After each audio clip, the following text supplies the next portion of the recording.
La exposición que nos planteamos para el día de hoy, de acuerdo a las características de la reunión, tiene que ver con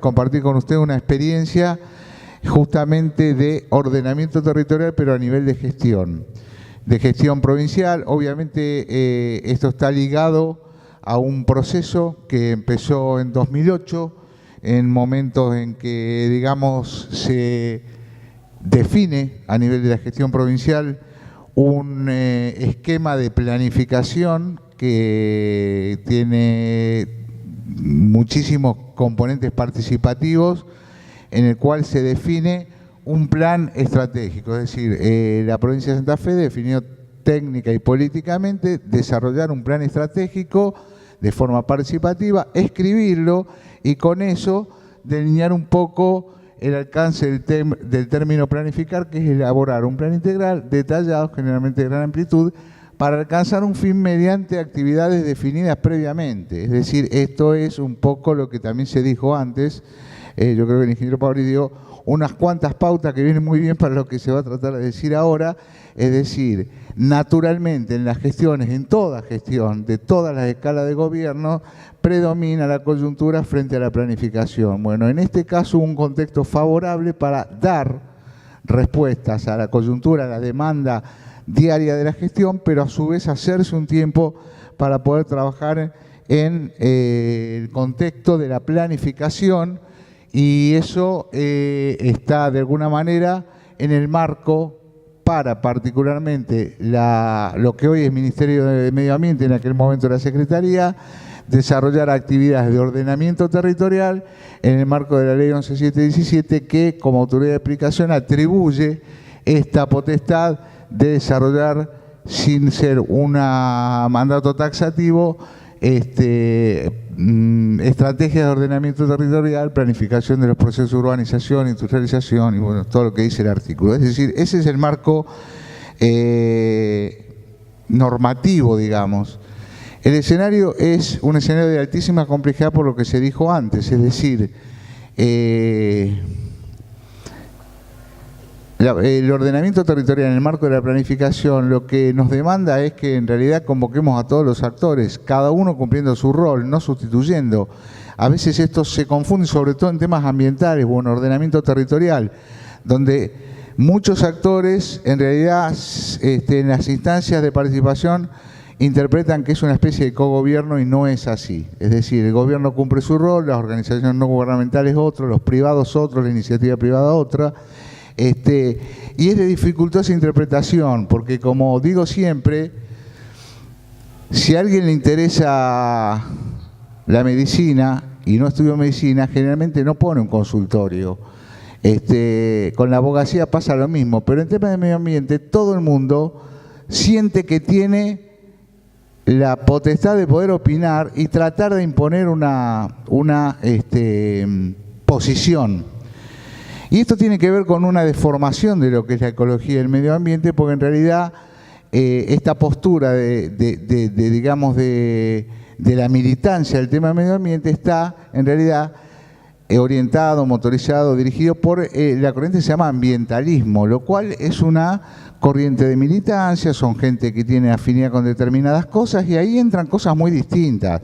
Los que son genuinamente ambientalistas defienden cuestiones relacionadas con el medio ambiente, unos les gustan más las plantas, otros animales, otros confunden y se hacen vegetarianos y piensan que con eso hacen una contribución al medio ambiente, y todo entra en ese universo de lo que se considera la gestión ambiental.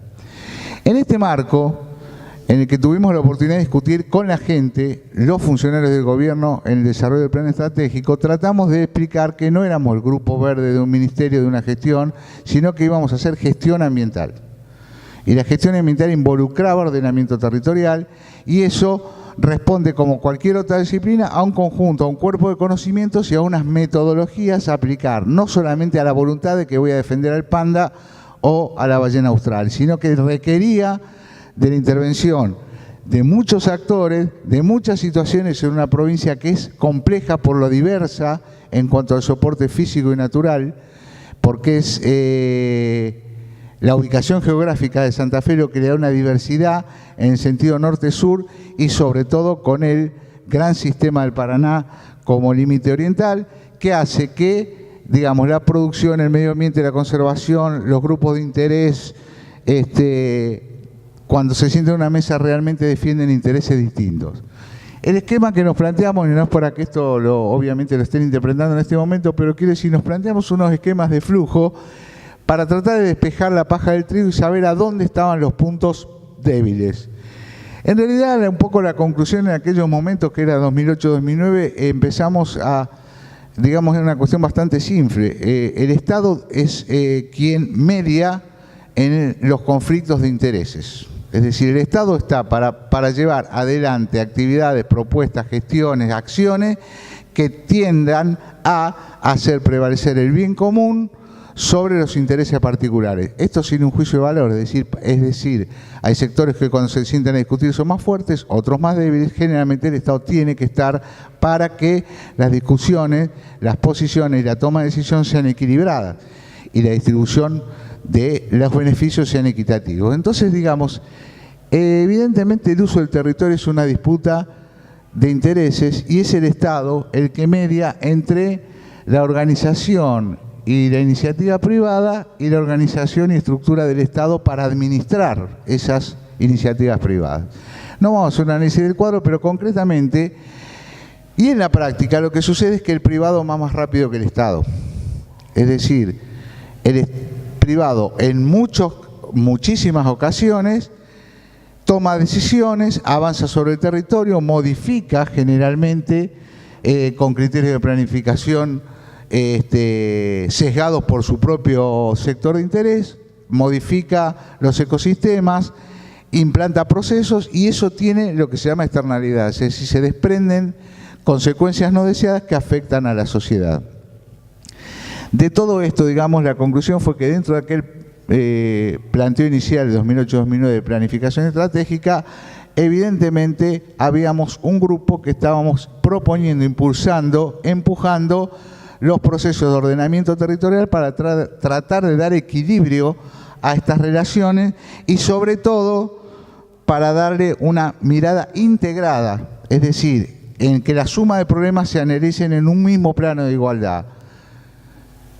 Una de las cuestiones que plantea la sustentabilidad es justamente eso. Nosotros vivimos una sociedad occidental que está signada porque la toma de decisiones está absolutamente orientada y dirigida por el factor económico. El concepto de sustentabilidad, también otro concepto bastardeado, impone la necesidad de que, por lo menos a nivel de una gestión, cuando se discuten las acciones, las intervenciones territoriales en el ámbito de la toma de decisión, por supuesto el componente económico se tenga en cuenta, pero además en un plano de igualdad intervengan el componente sociopolítico y el componente ecológico-ambiental. Es decir, que aún en aquellas instancias en que eventualmente un proyecto tenga o haya sido analizado económicamente como viable, uno debería, desde la gestión, si no tiene el debido impacto social o si tiene un impacto ambiental negativo o si tiene otros impactos o negativos en el sentido que puede ser una externalidad que pague la sociedad, no debería darle curso. Ese fue un poco el concepto y empezamos a trabajar en aquel momento con la propuesta de un trabajo adentro, en el paraguas de la planificación estratégica, de empezar a ensayar cuestiones relacionadas con ordenamiento territorial. En un territorio que, como dije antes, en algunos casos, sobre todo en la zona sur, la tenencia a la tierra, el tipo de uso del suelo, la relación con las cuencas hidrográficas, la distribución de la población tiene unas determinadas características. Si nos movemos en el territorio a poca distancia, las condiciones del suelo hidrológicas le dan otras características. Esto, la sola imagen nos marca cómo es el régimen de tenencia de la tierra, qué tipo de uso se le está dando, y un montón de cosas con una simple mirada. O somos testigos de cantidad de cosas que parecen sencillas, pero lamentablemente es como que está asignado. Uso siempre el ejemplo de Soldini porque me parece un ejemplo paradigmático de una comunidad que uno entra a la ruta 14 desde la 33, empieza a transitar y empieza a tener restricciones a la circulación en una ruta provincial que se supone que es una vía rápida. a lo largo de 8 kilómetros. Soldini, que está en el medio y hace esa restricción a la circulación en una ruta provincial, como ustedes pueden ver, y no es que se los cuente yo, tiene de cada lado de la ruta 200 metros de construcción, pero se desarrolla a lo largo de la ruta. Todos quieren ser fronteros de la ruta. Eso es una restricción que está dada por los hechos de costumbre y todos quieren vivir sobre la ruta. Ahora, anulan prácticamente la circulación en el sentido de una ruta provincial y además introducen factores de riesgo de los cuales no se hacen cargo, porque los accidentes y todos los demás entran en lo que es la asistencia de salud del sistema provincial, o sea, costo para todos. Y de esto había muchísimos ejemplos.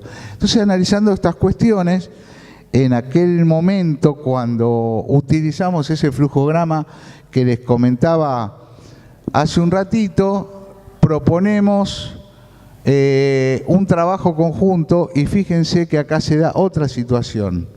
La que dije antes, en el que analizamos muchas, o hicimos la búsqueda de antecedentes a escala provincial de planes de ordenamiento, y lo estábamos haciendo en un contexto también prácticamente infrecuente, que los ministerios o las áreas de gobierno que estábamos desarrollando esa estrategia era un trabajo conjunto en producción y medio ambiente.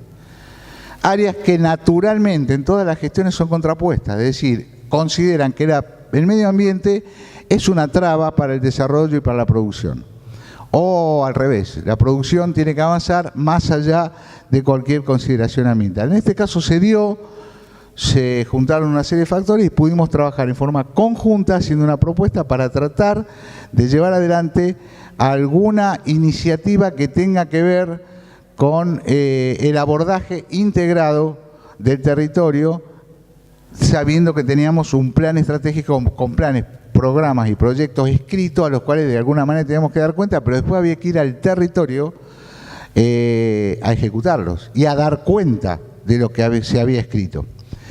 Bueno, esa tarea de 2009, y se habló en la charla anterior de la necesidad del tiempo, de la constancia y cierta coherencia, se plasma en un acto administrativo, es decir, la creación de una estructura formal, recién mediante el decreto 638 del año 2014.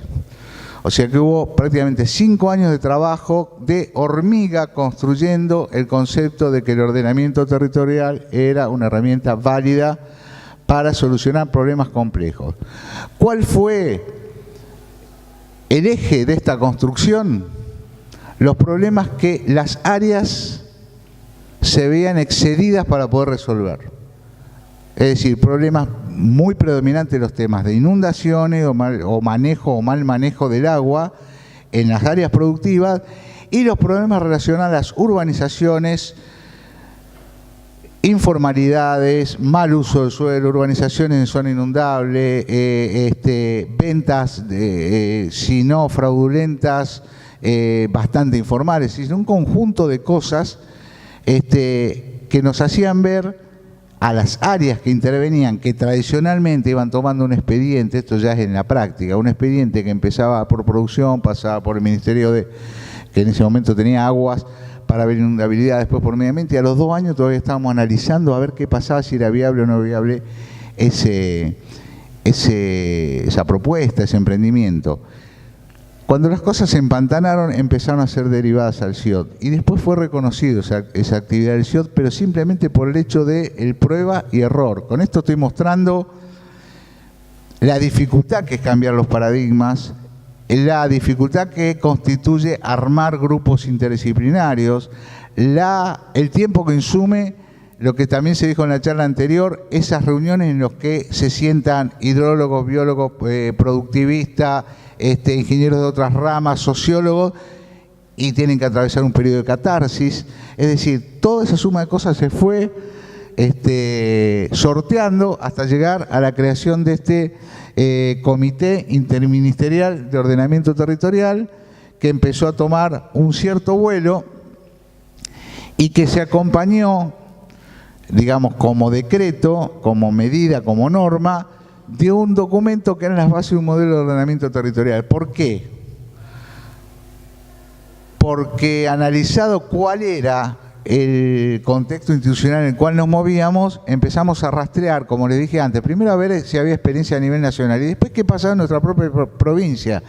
Y encontramos que en los distintos ministerios o dependencias había 18 oficinas que tenían alguna vinculación con el ordenamiento territorial, que no se vinculaban entre sí y que además pensaban cada una o trabajaban con un concepto distinto de ordenamiento territorial. Es decir, cada una tenía su concepto de ordenamiento territorial.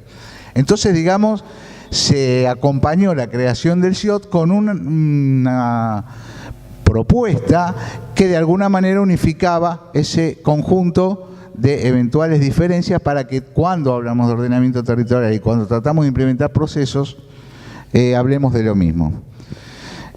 Con el pasar del tiempo, y ya más cercano a la época actual, por la misma lógica de los que le comentaba antes, y por la interacción que se fue incrementando, porque el CIOT pasó a empezar a dar respuesta en problemas complejos que, como decía antes, las áreas le costaba o le dificultaba responder, se amplía y realmente toma un vuelo importante, porque se amplía con la composición, con la incorporación del Ministerio de Producción que ya existía, Medio Ambiente, Gobierno y Reforma del Estado. ¿Y por qué es importante? Porque es el ministerio que tiene un área específica que se llama regiones, municipios y comunas, es decir, el área de gobierno que interactúa con los 360 y pico comunas y municipios y que desarrolla lo que serían los planes urbanos y que a través de ello empezamos a promover los planes de ordenamiento. Aquí hago un punto de aparte y una aclaración. Muchos decían, nosotros ya tenemos nuestro plan de ordenamiento. Y ni bien se ponía en contacto y empezamos a discutir en el ámbito del CIOT cuál era su plan de ordenamiento, en realidad era el plan de ordenamiento urbano. Cuestión que es importante, pero es absolutamente insuficiente en términos de unidades territoriales, también como se dijo en la charla anterior, porque jurisdiccionalmente por lo menos nosotros pretendemos el ordenamiento del distrito completo. Pero además desde la provincia, cuestión que no estaba incluida en la charla del ingeniero Paoli, la provincia es un actor fundamental justamente porque la unidad territorial, estructural y funcional del soporte, que es la cuenca hidrográfica, generalmente es de jurisdicción de la provincia o interprovincial. ¿Por qué? No hay cuenca que empiece y termine dentro de un distrito. Y entonces la relación entre los distritos los tiene que administrar la provincia. Bueno, entonces es muy importante la participación de Gobierno y Reforma. Y después economía a través de Catastro. Catastro fue un actor clave en desasnarnos de algunas cuestiones operativas. Como ven, lo que les estoy contando son cosas de la cocina de todo esto. Por ejemplo, cómo operar en casos en que se administraba mal la información o se engañaba a compradores de lotes, sobre todo en temas de urbanizaciones, para evitar, primero, la informalidad en ese mercado, la especulación inmobiliaria, y por otro lado, que sea comprador llegue a tener un título de su tierra con el aval de que eso fue supervisado por el Estado, que no se va a inundar, que va a tener servicio, que va a tener accesibilidad, etcétera, etcétera, etcétera. Además de otra cuestión, que hay muchas leyes que imponen restricción al uso del suelo, como por ejemplo, caso que conozco más, pero hay otra, la ley de bosques, y muchos compradores compraron predios sin saber que estaban comprando una tierra con restricción al uso. Hoy, con el asesoramiento de Catastro, eso se vuelca en el certificado catastral y el comprador compra de buena fe y, aunque el vendedor se lo diga o no se lo diga, él tiene información de lo que está comprando y sabe que compra una tierra con restricción al uso del suelo. Entonces, digamos, un conjunto de cosas que han sido... Y después la Secretaría de Hábitat, una Secretaría de Estado, que obviamente administra todo lo que tiene que ver con la promoción de la tierra pública y la promoción de emprendimientos, generalmente promovidos por la provincia, pero ejecutados a nivel local, es decir, de distrito o de comuna, municipio, para tratar de incrementar la oferta de tierra pública con fines de vivienda. Así que, digamos, es un conjunto o es un grupo de trabajo interesante, interdisciplinario, en el cual realmente estamos absorbiendo una serie de consultas y derivaciones de casos que antes realmente se respondían simplemente desde la perspectiva disciplinar y hoy están en un marco de análisis interdisciplinario. En el desde el punto de vista operativo, algunas acciones que simplemente les quiero comentar. Por ejemplo, este decreto 4109 de 16, mediante el cual se regula la publicidad engañosa. Esto parece una pavada, pero volvemos a lo que le decíamos antes. Muchísima gente, esto surgió, básicamente explota cuando se promocionan abundantemente la opción a acceder a un crédito Procrear.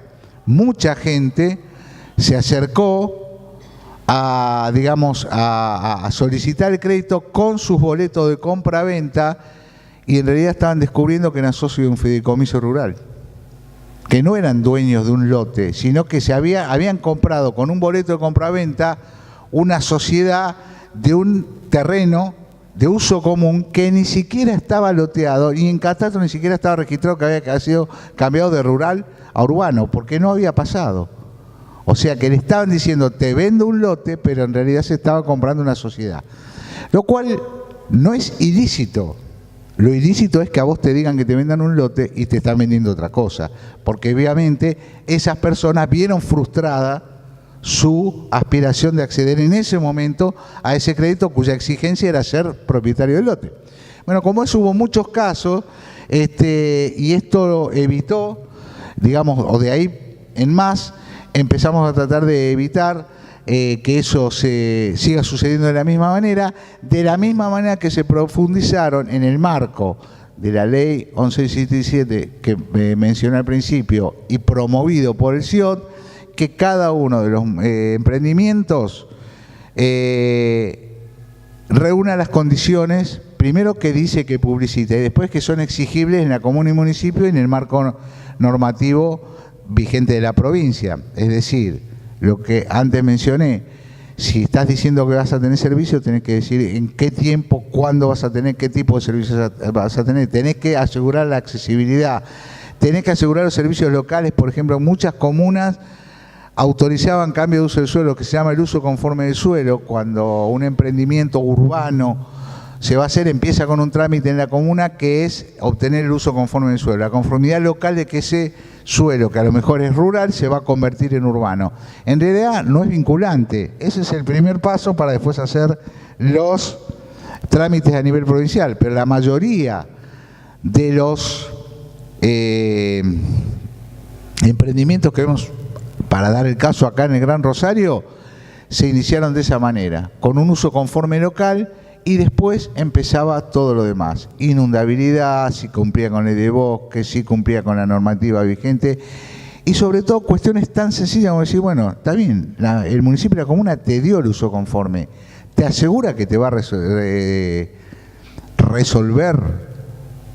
por ejemplo, la frecuencia del manejo de los residuos sólidos urbanos.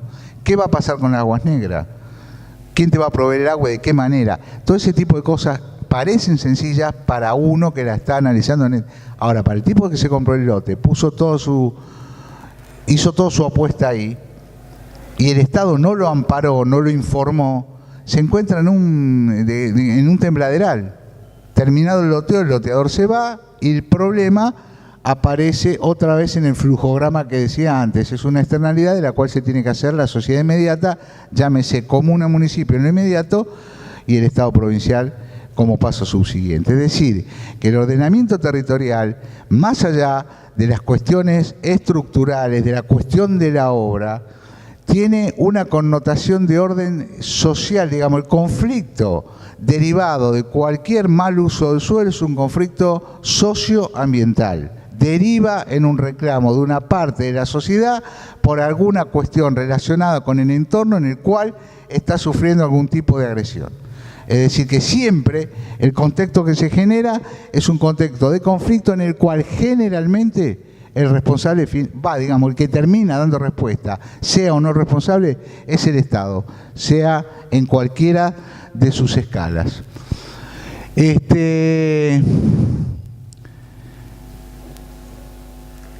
En el avance, digamos, de estas cuestiones relacionadas con el trabajo del Comité Interministerial de Ordenamiento, trabajamos durante más o menos 2 años en discusión, también como se dijo antes, en ámbitos participativos, como resultado o recogiendo, digamos, la experiencia de los diferentes casos que fuimos abordando,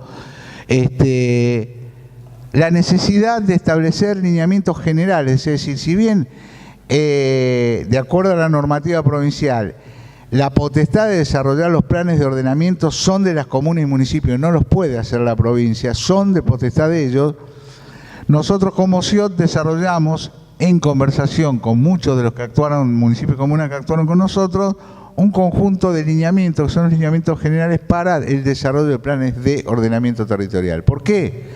Para de alguna manera que cada municipio, comuna que inicie un plan de ordenamiento tenga un marco y de alguna manera esté estandarizado. Si no, algunos tienen un nivel de información muy bueno, otros regular y otros un nivel de información malo. Es decir, que el CIOT está para eso, pero esto se plasma a través de la creación de un documento que son los lineamientos generales. Es decir, eso está aprobado por decreto, es decir, hoy es una normativa provincial, y entre lo más destacable a mi criterio es que crea un registro de planes de ordenamiento territorial en el Ministerio, no Ministerio, como está escrito, sino Ministerio de Gobierno y Reforma del Estado. ¿Y por qué es importante esto?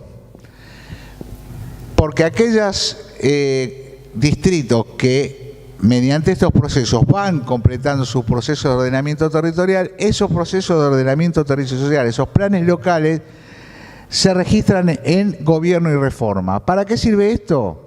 Para darle coherencia a lo largo del tiempo a las decisiones que se toman. Como ustedes saben, las comunas y municipios tienen un mandato de 2 años y son la mayoría de los distritos están gobernados por un presidente comunal y una comisión comunal que son 3 o 4 personas. En muchos de los casos no hay equipos técnicos para desarrollar estos trabajos. Se apoyan en algunos casos en la provincia, en otros casos en la nación, en otros casos en consultoría. Hacen un plan de ordenamiento, pero lo que sucede es que a nivel local, en comunidades de 2.000 a 3.000 habitantes, llega un privado, y me vuelvo a remitir al flujograma donde decía la relación entre lo público y lo privado.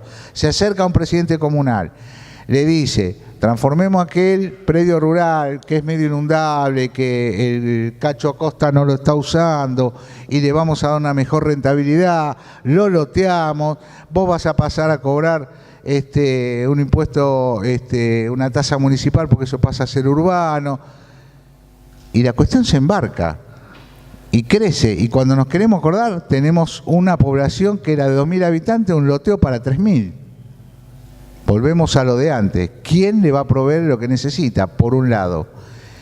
Y por otro lado, si eso guarda coherencia con el crecimiento, está bien. El tema es que a los 2 años, la próxima comisión comunal, una tarde de jueves, en el vermú del bar, del club del pueblo, no venga otro y le diga que en el otro extremo del pueblo también tiene una propuesta de otros 2.000 o 3.000 lotes. Porque eso genera un problema, núcleos urbanos satélites, ubicaciones inadecuadas de urbanizaciones y conjunto de cosas a las cuales después no se le puede dar respuesta. Entonces, esto es lo que de alguna manera normaliza o formaliza, es que esos planes de ordenamiento se registran en el Ministerio de Gobierno y Reforma, y que si bien una nueva propuesta de cambio de uso del suelo, si bien la comuna y el municipio lo puede proponer, tiene que guardar coherencia con el plan existente. Coherencia conceptual, es decir, si la planta urbana va a ir para un lado, que no sea para el lado de la pendiente de la cuenca. Cosas elementales, bien globales, bien generales. Entonces, digamos, es una tendencia a decir, bueno, vamos a tratar de darle un poco de formalidad a los procesos de cambio y de uso del suelo. Ustedes me dirán, ¿cuál es el grado de éxito? Y hasta ahora yo creo que es tirar agua al Paraná con gotero, es decir, estamos sembrando y cambiando una tendencia de unos 30 años, calculo yo. Sí, tres décadas fácil, en donde las cosas se hicieron de otra manera. Pero evidentemente estamos teniendo algunos impactos. Otro, digamos, para mí, hito que sucedió recientemente, hace unos pocos días, es que se toma, en el marco de estas consideraciones del territorio y que fueron ampliamente explicadas en la charla anterior, la decisión de empezar a intervenir en estas decisiones u obras clandestinas. Canales es lo más frecuente, pero de esto va desde trasvasamiento de cuenca hasta le tiro el agua al vecino de abajo, o puentes o alcantarillas o X. Hasta ahora se venía dando por un hecho, como un hecho, y bueno, el privado decide, bueno, hoy se tomó la decisión de decir, vamos a empezar a intervenir y vamos a empezar a tratar de devolverle a las cuencas sus pulsos normales para que eventualmente se pueda manejar en un contexto de previsibilidad, y aparte no se permita al privado sacarse un problema de encima, sobre todo en esto que es un problema por gravedad, el de arriba al de más abajo y así sucesivamente la escalera, y que volvemos a la situación que ya fue mencionada, los reclamos, las demandas y demás van a ir directo al Estado. Y el Estado muchas veces en estos contextos es muy difícil que dé respuesta, o sea, es muy difícil dar respuesta cuando vos tenés una línea de trabajo y el privado todos los días en su campo te está haciendo otra cosa que no es coincidente. Así que bueno, esto me parece, recién se están dando los primeros pasos, hubo las primeras intervenciones en este sentido, hará 10 días atrás o 10 o 15 días atrás, y la idea es empezar a tratar de regularizar algunas cuestiones bien concretas, bueno, acá en el sur de la provincia, en lo que es las encadenadas Melincue y Cuenca de la Picasa, y bueno, hoy llegué un poquito tarde también porque estábamos en una reunión en Santa Fe por el tema de manejo de los bajos submeridionales, que es una gran cuenca, para los que no lo conocen, 1 millón de hectáreas más o menos para Santa Fe, de una zona salina, una cuenca semicerrada, con muchas intervenciones antrópicas, y que a lo largo de 30, 40, 50 años, digamos, se han hecho infinitas intervenciones, ingentes inversiones del Estado con resultados francamente negativos, porque son las áreas de menor densidad poblacional, mayor índice de necesidades básicas insatisfechas, y si uno va a los términos productivos, que es de todas estas acciones el objetivo que siempre se esgrime, hay que producir. Los datos indican que en los últimos 19 años, que son los datos que provienen del Ministerio de la Producción, al departamento Vera y General Obligado, ahora no me acuerdo cuál, de los últimos 19 años, el gobierno provincial los asistió a uno 17 años con emergencia agropecuaria y al otro 15 años. Es decir, que la gente produce para que el Estado le pague, porque en realidad la producción se pierde y lo que paga esa sociedad, el que paga ese costo es la sociedad en su conjunto a través de la emergencia agropecuaria. Es decir, estas cosas hay decisión de revertirlas, se está trabajando, y es un poco el concepto, el marco en el cual se da el trabajo del Comité Interministerial de Ordenamiento Territorial con, como decía antes, una alta incidencia del Ministerio de Medio Ambiente, es decir, como una impronta bien marcada de relación a ordenamiento territorial y medio ambiente. Simplemente para terminar, hoy hemos desarrollado más de 30 procesos de interacción con municipio y comuna a distintos grados de avance. En algunas se han terminado los planes de ordenamiento, en algunos lugares muy conflictivos, en otros menos, en otros voluntariamente, en otros por necesidad, y hoy hay en gestión otros 30 planes que en realidad se están desarrollando como una estrategia conjunta, en lugares donde hay actividades alternativas que la provincia está llevando adelante como una necesidad. Por ejemplo, hay un plan que se llama Pueblo Mío, que en pueblos pequeños se está llevando andamiaje de apoyo para que se radique la industria y la gente no emigre, se está apoyando para que hagan sus planes de ordenamiento territorial. Y otro marco es un marco bueno, que a lo mejor se ha escuchado, porque estuvo en boga por otras cuestiones las últimas semanas, que tiene que ver con tratar de promover las producciones alternativas y los cordones de producción agroecológica, que también es un programa provincial. Hay una veintena de comunas y municipios que voluntariamente están conformando su cordón periurbano de producción de tipo agroecológica, y también a esas comunas y municipios le estamos haciendo un apoyo de tipo soporte económico para que, pegado a producir mejor, ordenen su territorio, es decir, que esa producción se inserte en un territorio ordenado en el marco de estos criterios que estamos volcando de ordenamiento territorial. Bueno, apretadamente, digamos, lo que queríamos era compartir una experiencia, tiene que ver con cosas que hacemos en el territorio, Como ven, no es un trabajo de investigación, ni tampoco fue demasiado ordenado, simplemente era compartir con ustedes alguna experiencia y que sepan que en la provincia esto se está haciendo con mayor o menor grado de éxito, pero con una convicción de que digamos que es el camino que hay que empujar, y aunque nos llevó unos cuantos años, ya lo estamos institucionalizando. Muchas gracias.